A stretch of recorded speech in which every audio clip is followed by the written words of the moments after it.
fulla ak fayda bokk ci réew boole ci sa bopp moom moo ko gën dëkk ci réew doo meuble doo bagage sénégalais nga citoyen nga da nga am kaddu da nga am carte da nga am une voix da nga am looy wax mënta yem ci ruumandaat ci biir koñ yi mënta yem ci wax ko ci biir garage yi mënta yem ci di ko wax ci réseaux sociaux yi lenn nga am sa jëmm ji am solo nga jóg taxaw ñu taxaw rek ñëw place de l'Obélisque wone li nga xamante ne dangaa bokk ci réew mi wone ni am nga fulla wone ni am nga fayda wone ni doo ragal wone ni réew mi ñor na la wone ni réew mi tamit am nga foo ko teg réew mi chinois yi duñ ñu fi ñëw di ko defar tubaab yi duñ ñëw di ko defar américains yi duñ ñëw di ko defar sénégalais yi ñëw di ko defar réew mi ni ñu koy defaree dafa bare ay façon ñii ñaan di julli ñu ngi koy def ñii di taxaw di liggéey ñu ngi koy def ñii di taxaw di càmbar démocratie di ko jëmmal di ko may doole ñu ngi koy def donc tey kenn wootewul lu dul woone ni askanu Sénégal am nañu fulla ak fayda ni askanu Sénégal dañuy war di fu jamono toll ak démocratie toll fa ñu war a taxaw ñu war a taxaw bi nag du taxawaay ay jëmm du taxawaay comme ni ñu ko waxee ay liste du taxawaay lenn xam nga lan la nekk fii di wax réew mi ni muy doxee metti na toog ci sa kër chômeur bi amoo liggéey kenn teguloo ko lu dul nguur gi ak politique am ni mu décidé jël xaalis orienté ko ci li nga xam ne du priorité bàyyi li priorité moom moo la ko teg donc ñëwal nga taxaw ci manifestation bi wante jigéen ñi yéen ñi xëyoon dem marché bu kenn ragal manifestation bi c'est autorisé jàmm ak salaam rek am na nag ñuy dox ci xelu nit ñi di leen bëgg a tiital di leen bëgg a ragalloo naan leen ay de bu ngeen génnee dee ñooñu dañ leen a yàpp ki lay wax naan la boo génnee dem manifester moytu leen boo deewee yaa perte ñooñu dañ leen a yàpp dañoo yàpp yàlla ndax yàlla mooy reye te nit mën nga tëdd sa kaw sa biir néeg làqatu sa gannaaw panenteer yàlla fekk la fa faat la bu la waree faat kon nit waroo looy def di ci nit ki da nga war a dund gëm yàlla wóolu yàlla mën nga foo nekk ci biir ruq foo nekk ci biir pax bu la yàlla waree rey da lay nan ciip rey la malaise da lay rey AVC da lay rey dee kott da lay rey fii kenn loolu taxu fee jóg ñun ñi ku ñu gis xam ne ñu bëgg nañu dund bëgg dund moo tax ñu yor ay njaboot di liggéey di xeex est-ce que nduru nañ leen ak ñoo xamante ne dañuy xaru déedéet mais dañu bëgg suñu réew dañu bëgg itam ñu boole ñu ci ñi am fulla ci réew mi yow jigéen bii dem marché sa loo yóbbu xamatoo looy dugg dara amut kilo yàpp 4000 jën doo ko gis diwlin bi cher na amoo lu xamoo foo jëm courant ba ca kër ga ngay dugal léegi kenn ñemeetul daal fantiloo da ngay taal 2 minutes fay kilim kenn waxatu ko jafe-jafe yooyu ngeen di dund bu ñu wootee bu amee ñu taxaw dëggal seen bopp woote au nom de la démocratie da ngeen a war a xam ne démocratie lépp ci la bokk démocratie pouvoir d'achat ci la bokk ndaxte pouvoir d'achat mooy mën a tax nit ki gis boppam ci réew mi mooy mën a gis nit ki xam ni moom mën na li muy lijjantil boppam te état joxu ko mu mun ciy dund ci sutura loolu buñ la ko xañee kii di woote politique yow ñëwal nga waxaale sa soxla ñëwal nga waxaale sa soxla jëmm ji ngeen di jëmm génn yéen ñëpp taxaw askan wi taxaw loolu dafa am lu muy dooleel ñi nga xamante ne ñoom ñooy xeex pour yéen ndaxte ñii di xeex pour yéen di politique xeexuñu pour seen ay jëmm bu doon suñu ay jëmm kese yàlla suturaal nañu lu ñu mën a dundee mais dañoo xam ne réew mi nii buñ ko ñëpp toogoon ci tefes gi di xool bu ñëpp toogoon ci kër gi di seetaan kon ba léegi gën naa yàqu kon nag nañ leen jàppalante ñii xeex nekk ci combat bi yéen ñi nga xamante ne tey manifestation bu autorisé lan ngeen mën ñëw dooleel leen ñëw taxaw képp ku ci yor njaboot jafe-jafe réew mi tal la ñëwal nga taxaw mais képp ku ci bëgg itam dëkk bi ne ci jàmm suba ndaxte nag jàmm suba moo tax tey jii ñuy taxaw ndaxte lan mooy indi jàmm suba ndax yéen ñëpp xam ngeen ni dëkk bi su amul jàmm arrangé wul kenn ndaxte dencu leen dépense ku ne da ngay xëy di ko lijjanti ku ne da ngay xëy di lijjanti dépense kon nag dëkk bi xam nga lu fi baax nit ñi di xëy bis bu ne di xëy ci jàmm di wàcc ci jàmm ndax ñu mën a am lu ñu yóbbu kër ga jàmm jooju nag moom la président Macky Sall di menacer ci nii muy defee ak constitution bi jàmm jooju moom la président Macky Sall di menacer ak ni muy bëggee xoqatalay adversaire am loolu mooy solo yi ngeen war a ñëw ci manifestation bi génn leen ngeen ñëw ci manifestation bi ndaxte dëkk bii du dëkk ay jaam dëkk bii du dëkk ay jaam ñi fi dëkk ay gor lañu am na lu ngeen bëgg am na lu ngeen gëm ragalu leen ku dul yàlla kon ku ragal yàlla lan ngay ragal ci mbedd mi lan moo tax nit war a ragal ragal yëpp yàlla la ragal yëpp yàlla la nit ki da ngay gëm sunu boroom da ngay xam ne sunu boroom lépp lu la dal moom la natt bu la dalee nga nangu ndogal su la dalee nga nangu mais nag da ngay sabablu da ngay sabablu te kan mooy reye manifestation bu ñu autorisé mën naa comprendre manifestation bu ñu interdire ñu ne bàyyi leen soldats ñu dem xeex ndax am na ay soldats nag am na ñoo xam ne ñoom ay soldaaru Sénégal lañu ay soldaaru démocratie lañu ñoom ala kulli dañuy xeex ñoo ñu gàcce ngaalaama waaye nag il paraît que depuis ci suba dëkk bi yëpp dañ ko barricadé ba oto sax amut parce que dañoo bañ manifestants yi ni ñu naree bare ñu mën a ñëw ak seen ay transport loolu itam ñu ngi ci alerté opinion bi ci alerté ñëpp ndaxte wax dëgg yàlla yow nga ne yaa yor majorité yow yaa yor police yor gendarmerie yor armée yor sax ay màgget yoo xamante ne dañuy génn xaaja guddi di def ay conférence de presse ñoo xam ni dafa mel ni ñu demoon nañ ba fàtte leen xamatuñu fu ñu ne ak ci lu ñu ne ñoo xam ni démb ñoo doon toog nii di reyante seen biir tey ñoo nekk ne ànd ñooñu xam ngeen ndax dëgg la bu dee dëgg la lii xam ngeen ko bu dee du dëgg xam ngeen ko kon ñooñu tey ku yor loolu yëpp lan moo tax ngay arrêté ay car ki bus ay oto nit ñi dañuy dox seen soxla tey kenn mënul liggéey yéen xam ngeen li ma leen di wax suba ba léegi même ñi bëgg a liggéey mënuñoo liggéey parce que oto amul lépp rek ndax bañ manifestation bi nekk une réussite waaye na leen ko jaral wàcc leen oto yi ngeen dox na leen ko jaral génn leen ndax gis nga génn bi ngeen di génn tey leçon bi mu mën a jox Macky Sall dafa sore xam nga leçon bi mu ko mën a jox mooy lan li ngeen naroon a def ci élection yi mooy vote bi ngeen naroon a jël votel ko Yewwi Askan Wi moom lañ leen di demander tey ngeen génn ngeen taxawal ko ngeen génn ngeen wone ko du rek ànd naa ak Yewwi Askan Wi maa ngi seen ginnaaw du rek Maimouna maa ngi sa ginnaaw li ma koy dégg ak a bare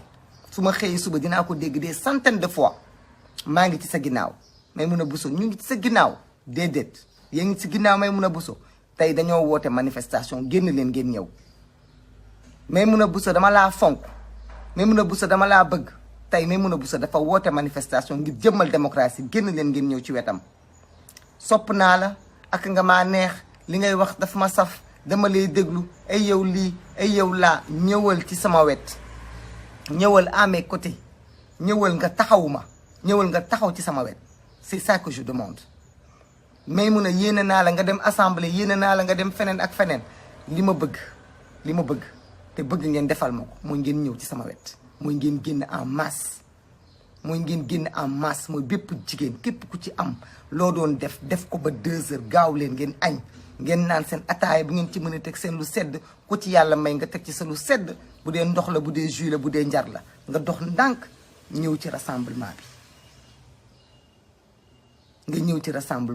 Fama Lo waa ndeysaan da nga sore mais même yéen ñu sore vous avez des possibilités d'encourager woo leen seen ay mbokk woo leen seen ay xarit que les gens sortent on ne dit pas ça parce que dañu ragal a mobiliser les gens vont mobiliser mais c'est parce que y a des gens qui nga xamante ne dañuy wax ay mauvaises informations naan manifestation bi dañ ko interdire pour di tiital nit ñi manifestation bi c'est autorisé parce que nag sénégalais dafa ragal fitna mais c'est autorisé dégg ngeen c'est autorisé bu kenn dox ci seen xel vidéo bi c'est pour vous dire que manifestation bi préfet nga amul sax ak kattanu interdire ko parce que régime mu déclaration la mais comme dañuy def lu leen neex bàyyi ba dernier moment il y a quelques moments la ñuy jël autorisé ko pour que nit ñi duñu mën a am temps organisé wu mais boobu dañuy nax seen bopp parce que militants yi dinañ ñëw mais nag ñun askan wi la ñuy woo na ñëpp ñëw Marie-Ange, tout le monde, sortez vos amis, sortez vos familles, sortez vos voisins. C'est important. C'est important. Voilà, tout le monde, tous les gens dans les régions, ñi nekk ci régions yi, manifestez leen, rassemblez-vous, montrez que vous voulez que ce pays ait plus de démocratie. Montrez que vous n'accepterez pas que Sénégal ñu fi salfaañe démocratie. Montrez que Macky Sall du ñu delloo ginnaaw. On dañoo xeex ba am li ñu am tey. Stabilité démocratique bi ñu am dañu ko xeex suñu ay papa ñoo ko xeex ñu donn ko. On ne doit pas jël ko di accepter nit di ko jël di ko salfaañe. Ça dépasse nos personnes. Ça dépasse nos personnes. Ce qui est en jeu, c'est de montrer à la face du monde que le peuple sénégalais tient à sa démocratie. Ñi génne woon en 2011 noonu la ñu war a génne ak nu ko ëpp pour wane ni suñu démocratie bii mooy suñu jàmm moo ñuy may ñu mën a xëy di wuti dépense moo ñuy may ñu xëy dem marché nduggi moo ñuy may kenn ku nekk boo xëyee nga jaamu yàlla nit ñi dem ci jàkka yi dem ci jumaa ñépp na ci jàmm. Démocratie moom moo ñu ko may dëkk yi amul démocratie amuñu loolu. dëkk yi amul démocratie amuñu loolu nit ñi mënuñu xëy di lijjanti seen bopp bu ñu xëyee ñu ngi ci rayante kon démocratie mooy la base mooy le socle d'un pays indépendant mooy la base de la paix c'est la base de la paix kon nag génn leen bu leen kenn divertir bu leen kenn tiital bu leen kenn xoqatal ñi nga xam ne dañoo ragal Ibra Babou ñi nga xam ne dañoo ragal 3e candidature ragal 13 morts yi fi amoon en 2012 c'est l'occasion ngeen génn wax Macky Sall fi nga bëgg a dem bëgguñu ko démocratie la ñu bëgg ndax démocratie mooy lan mooy nga organiser élection yu transparente ki la war a remplacer la te yow doo ci bokk 3e candidature amul jàmm la ñu bëgg ñaar nga amoon doxal nga ñaar bi demal su ngeen génnee tey leçon boobu dina ko dégg dina xam ne le peuple est debout dina xam ne le peuple est debout nit ñi ne dinañ génn ñàkk cee bokk wóorul les militants vont sortir de askan wi dinañ génn mais yéen ñi nga xam ne xëy na joteewu leen ci mbiru politique bi da ngeen ne ci seen ay ruq ma am ci quelque peut-être ñu may suivre yéen laa ne ngeen génn ndax gis nga ñàkk cee bokk dafa wóorul gis nga ne ci réew tous les grands moments doo ci bokk doo ci fekkee nga toog ci sa kër rek lu nit ñi wax nga ne yii leen moom dëgg la li nit ñi wax wallaay ñii li ñu wax lépp dëgg la wallaay maa ngi seen ginnaaw te kenn ci ñoom ëpp la juddu kenn ci ñoom ëpp la taxawaay wér nga dara jotu la taxawal ci seen wet bu ko defee bu ëllëgee ku wax nga ne dëkk bii kenn ëppalewu ma ci ndax dëkk bi kenn ëppalewu ma ci du ci carte d'identité kese de kenn ëppalewu ma ci mooy ëppale la ci fulla ak ci fayda ëppale la ci jaamu yàlla ëppale la ci liggéey ëppale la ci xëy ëppale la ci citoyenneté mais ëppale la itam ci engagement bu nit ñi di xeex démocratie di xeex liberté ku taxaw nga taxaw parce que nag da nga fiy jur ay doom wala da nga fa nekk ndaw am fi avenir te li ñuy xeex nga moom ko te li ñuy xeex nga bokk ko ak nit ñi kenn ëppalewu leen fi walaay lazim kenn ëppalewu leen ci réew mi kenn ëppalewu leen ci réew mi waaye wane leen ko dee leen taxaw bu réew mi laajee bu réew mi soxlaa dee leen taxawal réew mi dee leen taxawal réew mi parce que réew mi ngeen am réew mi lañ bokk réew mi lañu yàlla dénk ci réew mi lañu boole bu ñu neexoon yàlla may nañu ñu mën a dem ci yeneen i dëkk am yeneen i nationalité dëkk fu ñu neex mais réew mii la ci suñu ay maam ne fii la su ay waajur nekk tey bu du woon sumay waajur seen at dama leen di jël yóbbu leen ànd ak suma papa ànd ak suma yaay parce que xam naa ni dinañu fier ni ñoom dëkk bii ñu xeex ba jox ma ko dinaa xeex ba jox ko samay njaboot wante nag jàpp leen ni mag ñëpp nañu génn xale yëpp nañu génn bu ngeen taxawee taxawaay bi mag waxuma la sax Sénégal ak Macky Sall parce que Macky Sall ñun dépassé nañ ko mais bu ngeen taxawee àdduna dina xam ne sénégalais ndekete ñii seen démocratie bii ñuy ndamoo ah dafa nekk loo xamante ne duñ ko wanteer on a une leçon un message fort à lancer au monde entier parce que nag dëkk yu bare dañoo tàkk ndax élection mais ñun dañuy def preuve de dépassement wane ni ñun suñu démocratie bi dinañ ko téye ba suñu réew mi duñu nangu Macky Sall di ko taal duñu nangu les pyromanes du conseil constitutionnel di ko taal du ñu nangu benn jury ay DGE administration territoriale du ñu nangu ministre de l'intérieur di ko taal ndax réew mi suñu réew la moom la ñu am dañ koy sàmm pour ñu sàmm ko nag bu ñu wootee taxaw ñëw leen ngeen taxaw partager leen vidéo bi ba képp ku yëgul woon ni manifestation bi c'est autorisé na ko yëg manifestation autorisée manifestation autorisée je vais le dire 100 millions de fois la manifestation elle va se tenir lieu à 15 heures 15 heures la manifestation bi 15 heures ba 19 heures ñu ñibbi ci jàmm force de l'ordre yi encadré leen manifestation bi arrêté leen di xoqatal nit ñi di arrêté bus yi di taxawal nit ñi li ñuy def yéen lañ koy defal barki démb yéen policiers yéen fii ngeen am ay problème sénégalais yi ñoo leen di soutenir ay da ngeen di jox ay ordre da ngeen di liggéey mais ñun ngeen di liggéeyal te ñun ak ñeen on est des frères et des sœurs kon nag xoolal benn régime bu mu jaar ngeen opprimer seen peuple benn régime bu mu jaar ngeen jël seen ay rak seen ay jigéen seen ay doom ngeen leen di souffrir loo wala di leen gaañ pourquoi faire dara jaru ko fi dara jaru ko fi il faut sortir il faut ngeen encadrer manifestation bi il faut ngeen sécuriser nit ñi parce que c'est ça votre rôle c'est de montrer que yéen vous êtes des républicains c'est de montrer qu'après Macky Sall vous serez là à servir le régime qui va venir et vous n'allez jamais faire du mal à votre peuple les forces de défense et de sécurité aussi on les invite comme ce qui s'est passé au mois de mars à être du côté du peuple le peuple est fier de son armée fier de sa gendarmerie maintenant certains des fois on a des gens yoo xam dañ leen di jox ay ordres ñu nekk suñu diggante ak les soldats et les soldats ils sont comme nous ils défendent la liberté ils défendent la paix nous aussi nous défendons la démocratie et nous défendons l'avenir et la stabilité du pays ñun ñëpp ay soldats lañu te incha allah jàmm rek moom mooy am jàmm rek mooy am na ñu bëri ñoo xam dañu ragal mais bu kenn ragal ku ci bëgg am sa kaddu ku ci bëgg tamit ku ci kenn jàpp ne mbir mi mbiru yeewi askan wi la mbir mi du mbiru yeewi askan wi parce que conseil constitutionnel Sénégal yëpp la te juriste yëpp ñoo d'accord ni li ñu def nii mosuñu ko gis ci àdduna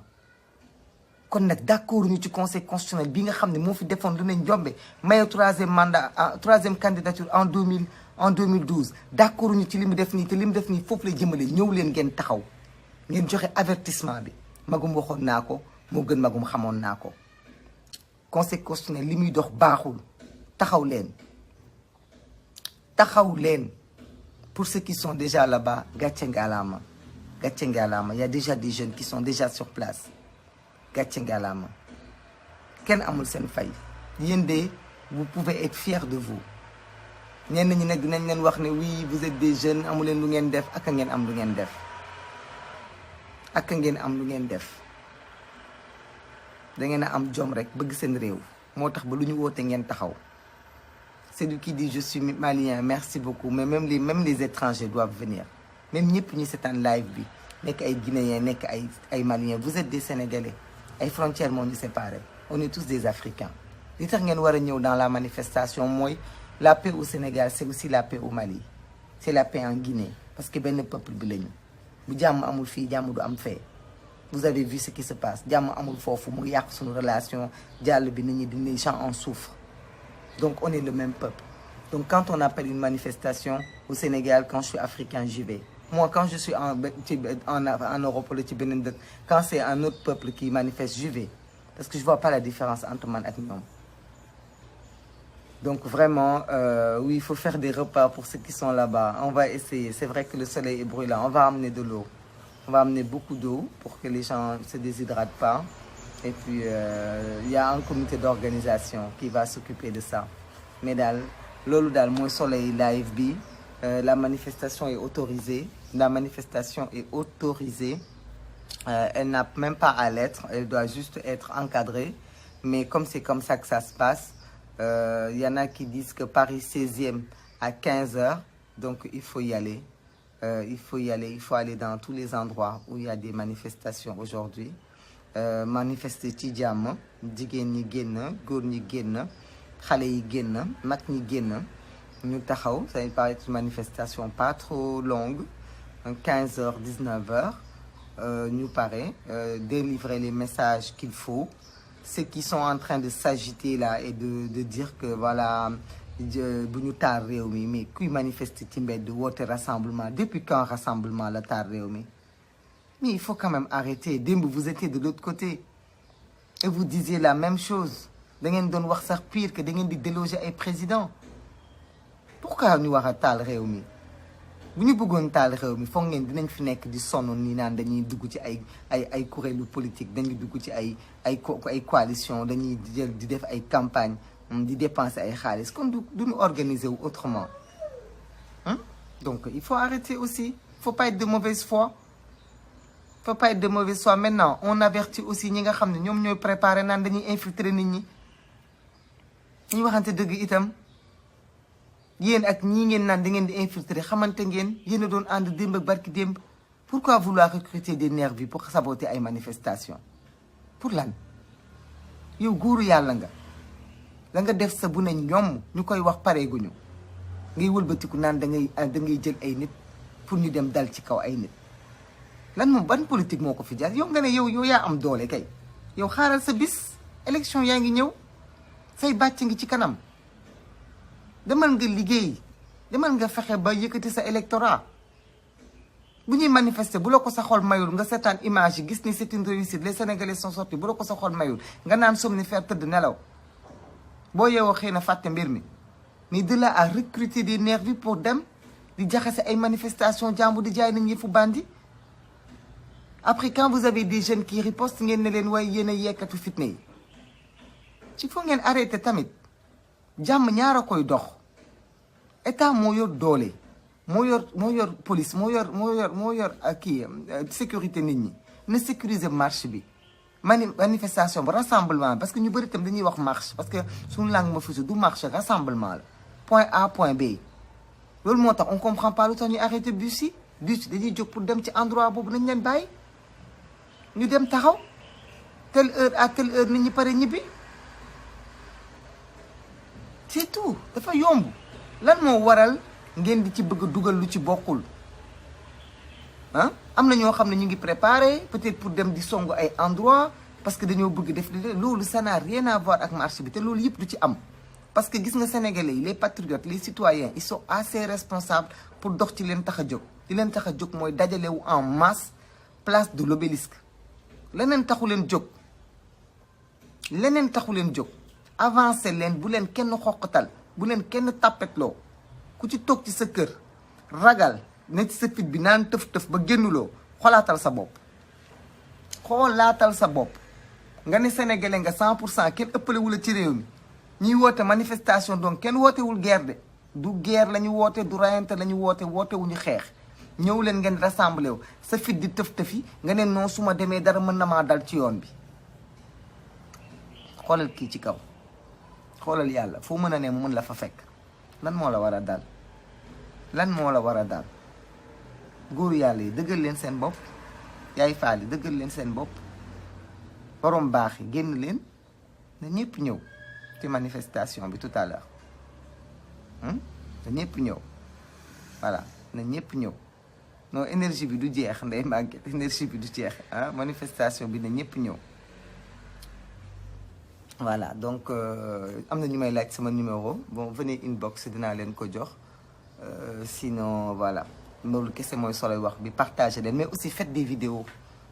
ñi nga xam ne ñëpp ñu ngi suivre faites des petites vidéos yu gàtt ngeen koy dugal pour bien faire comprendre aux gens que manifestation bi c'est autorisé. TikTok itam ñi nekk TikTok voilà def leen aussi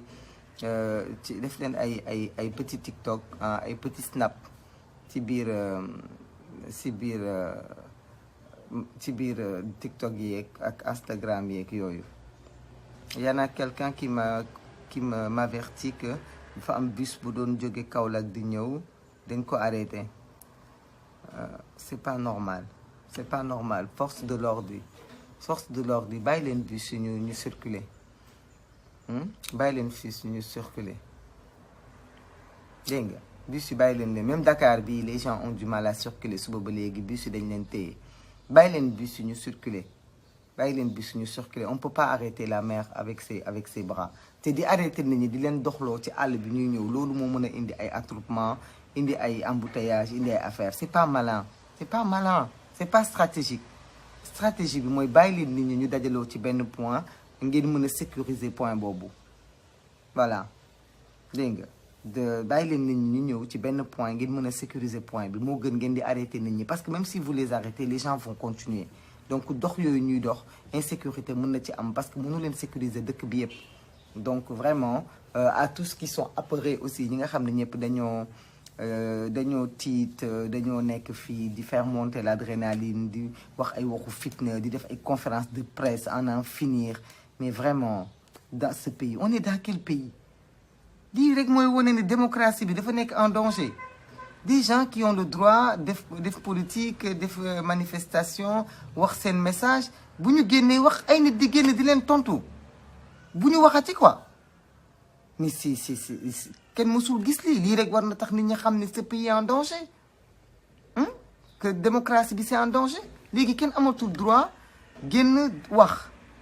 def politique def conférence de presse léegi daal boo defee conférence de presse ñu tontu la ñun est-ce que mës ngeen gis ñu nekk fi di tontu waa Benno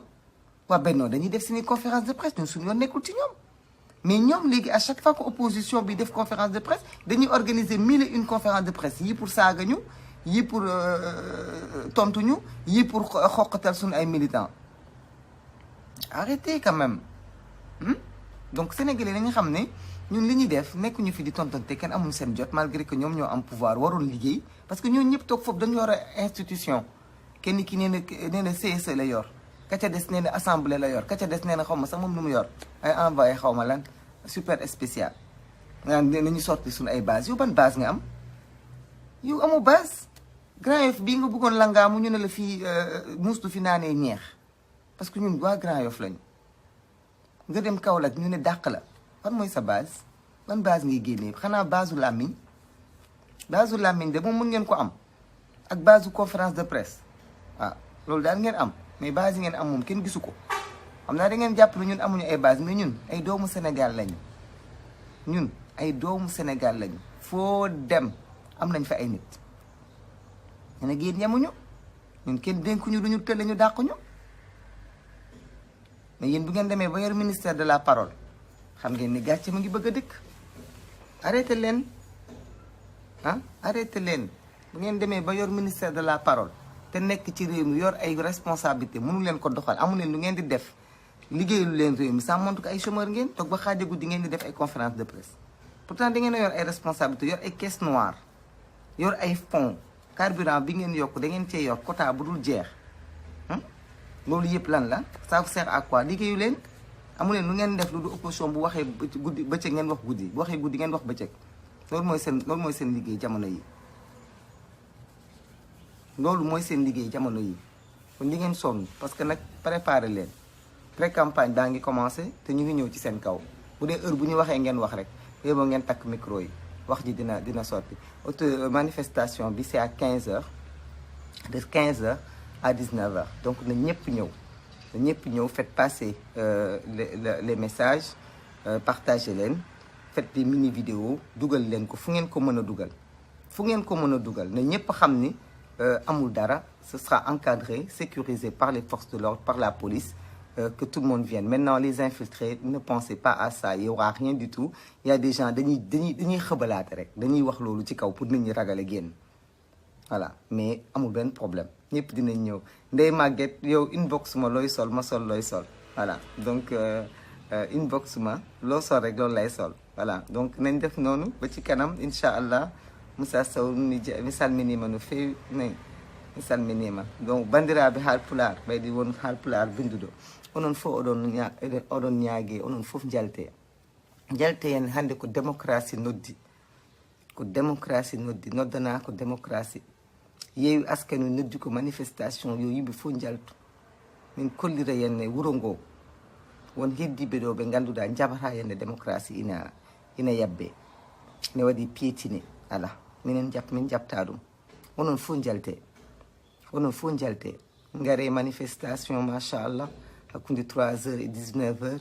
haydara ala hen so wona jaam e kisal rek so wona neɗɗo so aɗa woni wuro ngo yenne ina wonto tolnima ko wayni so dañi conseil constitutionnel yiɗi ko hubbude wuro ngo so enen fof sen dari minen en tottodiri juuɗe ma yimɓe gandu wuro ngoɗo wona wuro ganda nden no wawi hubbude ɗum wawa waɗede inchallah nden onon fof jalte onon fof gare yenne notode woto jaaɓe yenne mbiyeɗon neɗɗo ko bandum walla ko way noon ala enen haal pular gonga tan enen haal pular hay so tawi won wonduɓe Macky Sall ɗum gasata kono noon ina heewi amen ɓe ganduɗa goni ko sara gonga goni koye nder opposition onon fof gari tigui moni fof e mon yo daro moni fof e mon yo daro il faut yenne kolliren enen en gonna edni mo ganduɗa enen en miijotako ala enen en miijoto te kadi kono enen fof mon fof e hoore amen mon fof e hoore mum ina andi holto ummi ina andi holko woni ina andi enenne holko woni fodde mum taniraɓe amen guiɗe ceerno Souleymane Baal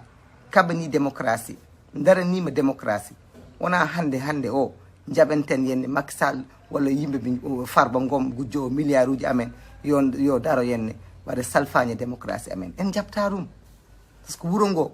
adi wonde ko wuro amen haɗa wonde wuro goɗɗo en jabata ɗum enen taniraɓe ceerno Souleymane Baal enen taniraɓe Abdoul Malik Boussa en